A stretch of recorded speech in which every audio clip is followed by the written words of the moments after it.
Krishna Radhe Radhe friends, मेरे Shri Radhe channel में आप सभी भक्तों का बहुत बहुत स्वागत है। फ्रेंड्स, आज के वीडियो में मैं आपको बृहस्पतिवार को हमें केले की पेड़ की पूजा कैसे करनी है, इसे बहुत ही सरल विधि बताने वाली हूँ। बृहस्पतिवार का जो लोग व्रत करते हैं वो भी इसी तरीके से पूजन करेंगे, और जो लोग व्रत नहीं भी करते हैं, सिर्फ केले की पूजा करना चाहते हैं, वो भी इसी तरीके से ही पूजन करेंगे। फ्रेंड्स, अगर आप अपने घर के गमले में अगर पेड़ लगाया है तो भी इसी तरीके से पूजन होगा, और अगर आप बाहर जाकर मंदिर में जाकर केले के पेड़ की पूजा करते हैं तो भी इसी तरीके से पूजन होगा। सबसे पहले मैं आपको सामग्री दिखा देती हूँ कि हमें क्या क्या सामग्री लेनी है। तो यहाँ पर देखिए, तिलक करने के लिए हम सिंदूर ले लेंगे। इसके बाद मैंने लिया है हल्दी, तिलक करने के लिए आप चंदन भी ले सकते हैं। इसके बाद भोग में हमने लिया है मुनक्का, गुड़ ले लिया है, और यहाँ पर देखिए इसके साथ ही मैंने यहाँ पर चने की दाल ली है। फ्रेंड्स, अब हम बृहस्पतिवार का व्रत करते हैं तो हमें केले की पूजा करते हैं, और हमें चने की दाल ज़रूर लेते हैं। तो इस तरीके से चने की दाल ले ली है। इसके साथ ही मैंने यहाँ पर जनेऊ लिया है। आप जनेऊ को मैंने हल्दी में रंग लिया है, साथ में मैंने कुछ पीले फूल लिए हैं, एक देसी घी का दिया लिया है। इसके साथ ही मैंने यहाँ पर कपूर लिया है, कपूर आरती करने के लिए, और लोटा शुद्ध जल ले लेंगे। तो यह टोटल सामग्री है जो मुझे बृहस्पतिवार के व्रत की पूजा के लिए चाहिए होगा। अब हम केले के पेड़ के पास आ जाएंगे। तो चलिए हम लोग पूजा करते हैं। सबसे पहले हम लोग जहाँ पर भी पूजा करनी है केले के पेड़ के पास, तो देखिए मैं केले के पेड़ के पास आ गई हूँ। यहाँ पर हम सबसे पहले तो साफ़ सफाई करेंगे जहाँ पर भी हमें पूजन करना है।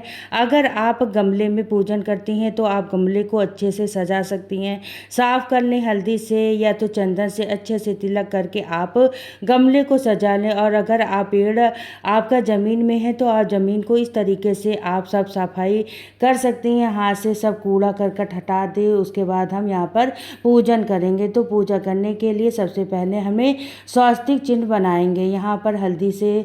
तो इस तरीके से देखिए मैं स्वास्तिक बना दूंगी। बृहस्पतिवार गुरुवार के दिन अगर आप व्रत करती हैं तो आप नहा लें, साबुन भी नहीं लगाया जाता है उस दिन, आप ऐसे ही नहा लें, बाल भी मत धोएं, और बृहस्पतिवार के दिन कपड़े भी नहीं धोए जाते हैं, घर में पोछा भी नहीं लगाया जाता है। साफ सफाई का सारा काम आप एक दिन पहले कर सकते हैं। इसके साथ ही मैंने यहाँ पर चने की दाल चढ़ा दी है। तो यहाँ पर गणपति जी को विराजमान कर दिया है मैंने स्वास्तिक के रूप में। इसके ऊपर हमने 1 रुपए का सिक्का या कोई भी सिक्का आप रख सकते हैं। तो फ्रेंड्स, इस तरीके से मैंने आपको बताया कि बाल नहीं धोना चाहिए, कपड़े नहीं धोने चाहिए, पोछा वगैरह भी नहीं लगाना चाहिए इस दिन, और साबुन तेल का भी इस्तेमाल नहीं करना चाहिए। जो लोग व्रत करते हैं हमें नाखून नहीं काटना है। तो ये कुछ रूल्स होते हैं जो हमें फॉलो करने होते हैं।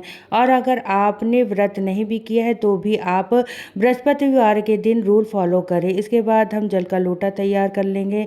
तो इसमें थोड़ा सा हमने हल्दी डाला है, थोड़ा सा गुड़ डालेंगे और एक मुनक्का डाल देंगे। तो हमारा ये जल तैयार कर लेंगे। इसके बाद हम केले के पेड़ में जल को सींच देंगे। तो इस तरीके से हम जल तैयार करके केले के पेड़ में सींच देंगे। इसके साथ ही हम लोग दिया जलाएंगे। तो सबसे पहले मैं यहाँ पर दिया जला लूँगी। फ्रेंड्स, जब भी हम बृहस्पतिवार का व्रत करेंगे तो हमें केला नहीं खाना है। भोग हम चढ़ा सकते हैं केले के पेड़ में, और केले का सेवन इस दिन हमें व्रत में नहीं किया जाता, वो बिल्कुल भी नहीं करना चाहिए। केले का सेवन बृहस्पतिवार के व्रत में वर्जित होता है। केले की पूजा की जाती है लेकिन केले के फल का सेवन नहीं किया जाता है।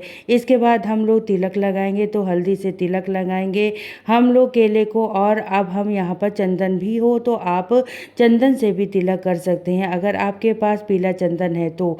और इसके साथ ही हम दिए में विधि विधान से पूजन किया जाता है। इसके बाद हम जनेऊ समर्पित करेंगे। तो यहाँ पर जनेऊ को पीले रंग में हमने रंग दिया था हल्दी से। यहाँ पर मैंने आपको, अगर पीला जनेऊ मिल जाता है तो आप पीला जनेऊ चढ़ा सकते हैं, और अगर जनेऊ नहीं है तो आप कच्चे सूत से भी जनेऊ बनाकर हल्दी में रंग कर भी आप चढ़ा सकते हैं। इसके बाद हम फूल समर्पित करेंगे। तो अगर आपको पीले रंग के फूल मिल जाते हैं तो बहुत ही अच्छी बात है। वैसे तो गेंदे के फूल हर जगह मिल जाते हैं, पीले रंग के ही होते हैं, तो पीले रंग के फूल हमें चढ़ाने होते हैं। इसके बाद हम चने की दाल चढ़ाएंगे। फ्रेंड्स, अगर आप पहले दिन चने की दाल को भिगो करके रख लेते हैं तो भी आप चने की दाल को इस्तेमाल कर सकते हैं, और अगर आपने चने की दाल नहीं भी भिगोई है तो आप सिंपल चने की दाल भी चढ़ा सकते हैं। साथ में दिए में भी हम चने की दानों को रख देंगे, और इसके बाद हम लोग भोग समर्पित करेंगे। तो भोग के लिए यहाँ पर मैंने गुड़ लिया है। आप कोई भी मिठाई ले सकते हैं, गुड़ ले सकते हैं, पीले रंग की कोई भी मिठाई आप ले सकते हैं। तो यहाँ पर मैंने गुड़ समर्पित कर दूंगी। थोड़ा सा गुड़ मैं दिए में भी रख दूंगी। तो यहाँ पर मैंने भी दिए को भोग प्रसाद कर दिया। इसके बाद हम लोग केले को समर्पित करेंगे। तो यहाँ पर भोग के लिए केला अवश्य चढ़ाया जाता है। कि मैंने आपको बताया कि बृहस्पतिवार के व्रत में केले की पूजा की जाती है, तो केले का प्रसाद जरूर चढ़ाया जाता है। इसके बाद आप दक्षिणा चढ़ा दे, दक्षिणा अवश्य चढ़ाइए, क्योंकि दक्षिणा हमारी पूजा में रही कमियों को पूरा करती है। इसके बाद आप चने की दाल हम ले लेंगे। इसमें हम थोड़े से चने की दाल हाथ में रख लेंगे। चने की दाल हो, फूल हो। अब हम कथा सुनेंगे। तो आप बृहस्पतिवार की कथा सुन सकते हैं। बृहस्पतिवार की कथा का वीडियो मैं जल्द ही चैनल पर अपलोड कर दूंगी, आप वहां से भी सुन सकते हैं। यहाँ पर चने की दाल को हम पेड़ पे छोड़ देंगे और उसके बाद हम एक बार फिर से जल सींचेंगे। तो फ्रेंड्स, इस तरीके से हमारी पूजा हो जाएगी। इसके बाद हम कपूर आरती करेंगे। आप कपूर से भी आरती करना चाहें तो कर सकते हैं, नहीं तो आप जो दिया जलाया आप उससे भी आरती कर सकते हैं। इसके बाद हम लोग परिक्रमा करेंगे। तो आप 5, 7, 11 परिक्रमा कर सकते हैं। इसके बाद परिक्रमा करने के बाद फ्रेंड्स, बृहस्पतिवार के दिन व्रत में केले की पूजा इसी तरीके से की जाती है। और अगर आप एकादशी के दिन भी केले की पूजा करना चाहते हैं तो आप इसी तरीके से पूजा सेम इसी तरीके से होगी। अगर आपको वीडियो पसंद आया है तो वीडियो पर लाइक और शेयर ज़रूर करिएगा, और चैनल पर पहली बार आए हैं तो सब्सक्राइब कर लीजिएगा। फिर मिलती हूँ नेक्स्ट